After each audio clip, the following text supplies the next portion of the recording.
Zeki Mueller is a felon serving prison time for robbing a bank. He attends an academic class in prison where the inmates are provided different levels of education. On evaluating Zeki's knowledge, the teacher discovers that he is dumber than a middle schooler. She thinks he should be locked away from society because of his general lack of knowledge. But against her wish, Zeki is being released that day. He walks out of the prison with a trashy phone and a few pennies to start his new life. But he is not worried at all. It turns out that he had stolen €1,000,000 right before going to prison. His friend, Zeynep, takes him to the place where she has buried the money and gives him the coordinates of the exact spot. To Zeki's surprise, a school's gymnasium has been built over his money. He is distressed but determined to get the money back. In the following scene, a gangster bangs Zeki's head onto a table, asking for €2,000 worth of loan that he had borrowed before imprisonment. Zeki promises to get the money back in a few weeks, and in turn asks for accommodation. The gangster owns a strip club and allows him to crash in one of the display rooms.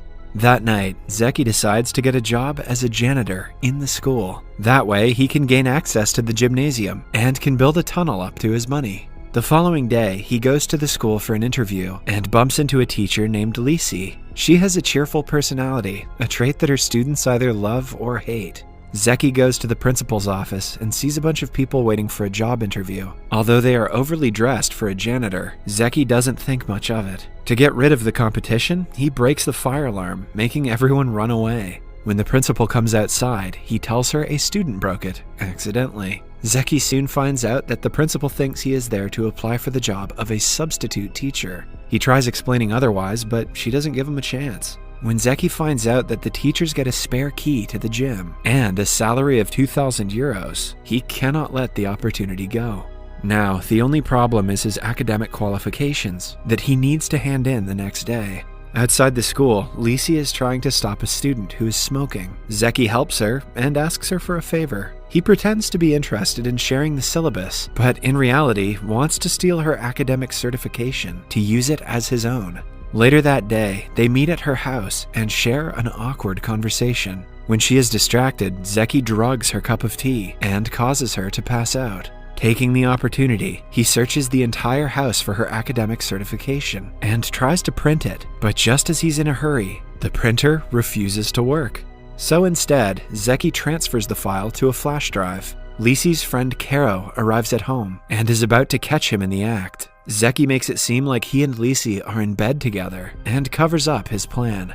The following morning, they bump into each other at school, but Zeki doesn't acknowledge what happened yesterday. Lisi is bothered because, to her, they had gotten a bit too close than they should have. Zeki walks into the teacher's room right before a teacher is taken to the hospital. She has been so troubled by the students of her class, but now, in her place, Lisi is assigned to Class 10B. The students of the class are known as the Devils in Disguise. They play seemingly harmless pranks on the teachers and make their life a living hell. Suffice to say that Lisi is not too thrilled about the assignment. In his first class, Zeki orders the students to bring a VCD of their favorite movie every day for them to watch in his class. The one who chooses the best movie will get better grades. Zeki seems to be enjoying teaching, but the same cannot be said for Lisi. The students laugh at every word she says and do not cooperate. When she picks up chalk, a slimy substance sticks it to her fingers. Then, as she tries to wash it off, the faucet breaks. She realizes that the students had set up the prank and dries herself off with a towel, only to find out that it has been smothered with a black substance. Humiliated, she tries to leave, but the door handle has dog feces stuck to it. That was a pretty elaborate prank for a bunch of idiots. After being utterly defeated by the monsters, she requests the principal to let her share the responsibility with someone else. However, the principal asks her to leave if she cannot handle the pressure of being a teacher. That night, Zeki goes to the school's gym to start digging for his money. Meanwhile, at Lisi's home, her friend Caro fixes the printer that prints out Lisi's academic results. On looking up the details of the print, they figure out that it was done when Zeki was in the house and when Lisi was passed out.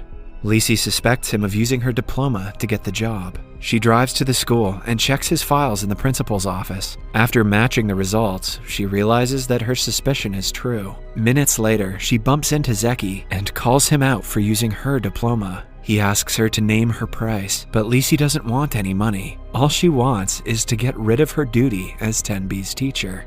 The next day, they request the principal to swap their duties. Zeki steps into the classroom and comes across a male genital drawn on the boards. He tries to fetch something from the cupboard, but accidentally sets his hands on mouse traps. As he retreats, a slimy black substance drops on him, and the students burst out laughing. Still, he tries continuing the class, but is stuck to the chair in the process.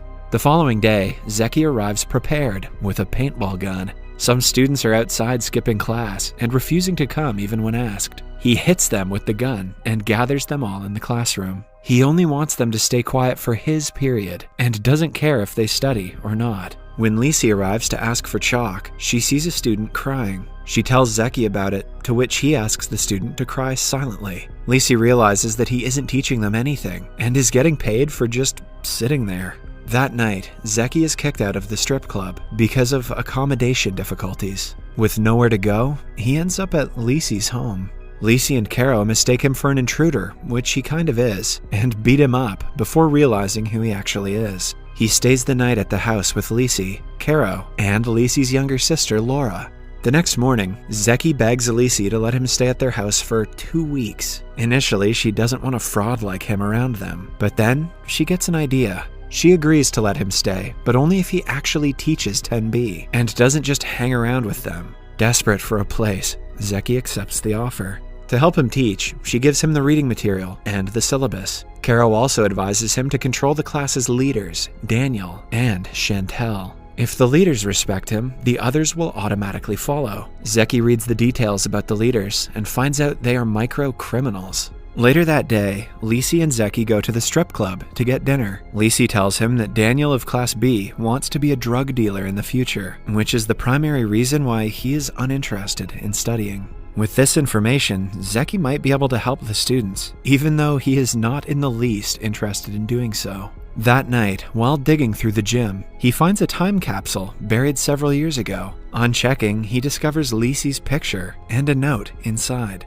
He laughs at her note, where she wishes she weren't so fat. Eventually, he falls asleep on his desk. In the morning, the students take advantage of his unconsciousness and give him a makeover. Lisi helps him in the toilet because he feels sick. The care she shows for him is unlike anything Zeki has ever experienced. He slowly but surely starts falling for her. The following day, Zeki takes Class 10B on an educational tour of a drug dealer's house. Daniel witnesses what the life of an actual criminal looks like and decides to take a different career path. Zeki advises the students join Lisi's theater class if they do not want to end up like the dealer. They do as told and audition for a Romeo and Juliet play. Daniel auditions for the role of Romeo and does great. However, Zeki thinks the drama is too boring. He and the students collectively rewrite the play and make a modern and entertaining version. A few more weeks go by in a similar fashion. Zeki continues digging the tunnel through the gymnasium. He and Lisi get along well, and the students have started to study instead of creating trouble all the time.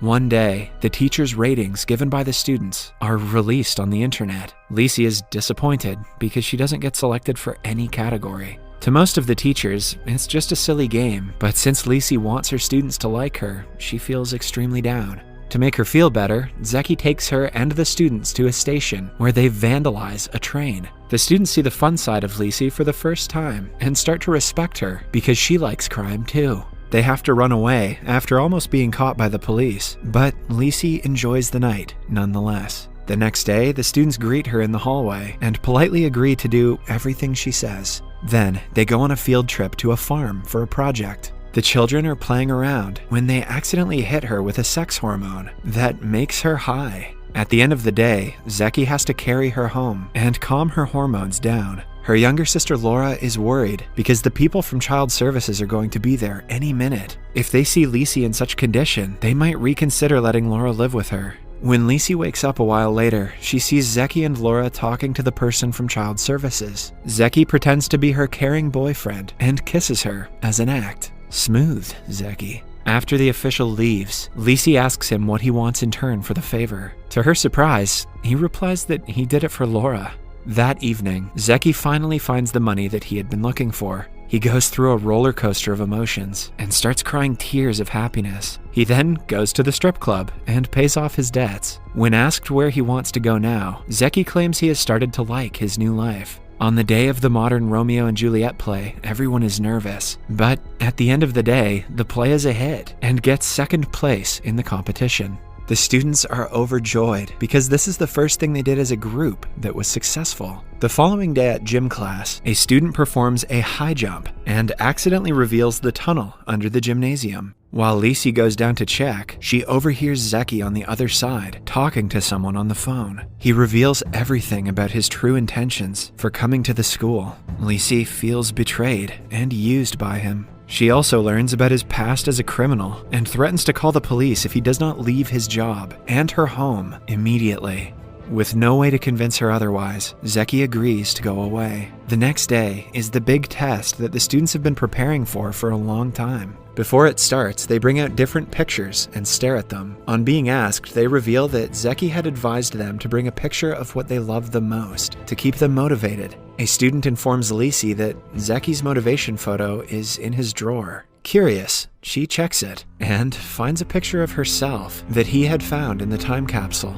Just then, Zeynep arrives with a letter that Zeki left for Lisi. The letter says that he is sorry for breaking her trust. He also explains that he had decided to start a new life as a teacher, even after getting the money. Zeynep adds that Zeki is on his way to rob a bank with a bad influence. If Lisi doesn't stop him, he might enter the crime world again. Lisi immediately tries calling him, but the call goes straight to voicemail. She gets an idea to use a science project to communicate with him. With the help of the students, the plan works, but Zeki's crime partner breaks the project. At last, Zeki realizes he wants to continue living his life as a teacher and ditches the plan. Following that, he goes home with a gift for Lisi and asks her to be his prom date. She opens the box and finds a beautiful dress inside. They meet at the end of the stairs and kiss. At school, the principal cries while checking 10B's test papers. The progress they have shown is exemplary, and all credit goes to Zeki. She wants him to stay as a permanent teacher, but Zeki comes clean and tells her he isn't qualified.